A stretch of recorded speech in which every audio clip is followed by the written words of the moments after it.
ada keputusan DPR Undang-Undang apa namanya Cipta Karya, Cilaka namanya, disingkat Cilaka. Itu jelas tidak seimbang. Hanya menguntungkan satu kelompok, hanya menguntungkan konglomerat, kapitalis, investor, tapi menindas, menginjak kepentingan atau nasib para buruh, para petani, rakyat kecil. Kita harus punya sikap yang tegas dalam hal ini.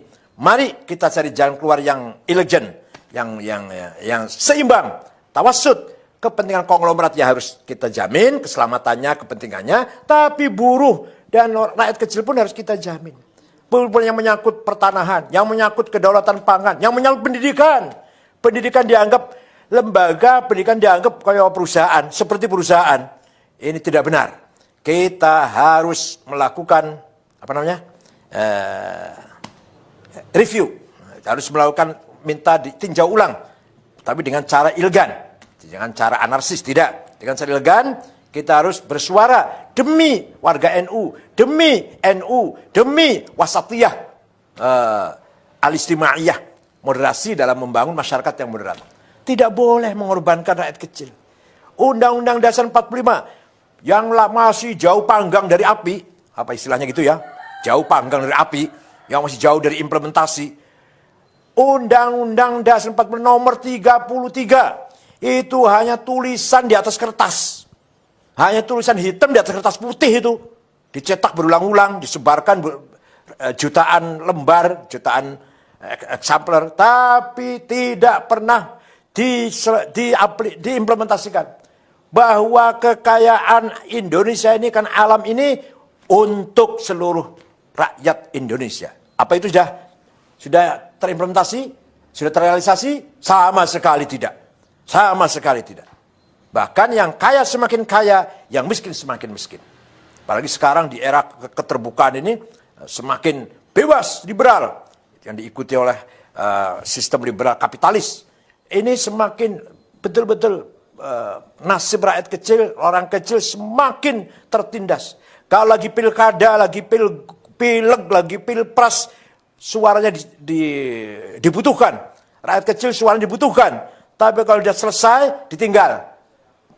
Mending kalau hanya ditinggal. Iya kalau ditinggal, didoni meneh. Diludahin. Mending kalau hanya diludahin, diinjak lagi. Jadi, Undang-Undang Pasal nomor 33, Undang 45 Pasal 33 itu hanya tulisan di atas kertas. Hanya tulisan di atas kertas. Allah Subhanahu wa Ta'ala telah memberikan kekayaan alam Indonesia ini disediakan untuk mensejahterakan semua rakyat. Dan itu cukup. 260 juta orang ini cukup sejahtera kalau betul-betul dikelola dengan adil, dengan merata.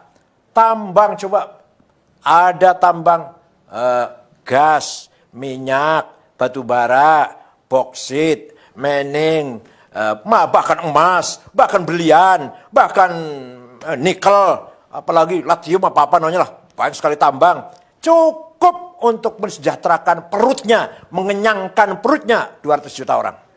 Belum pula kekayaan hutan, belum kekayaan laut yang luar biasa di Indonesia ini.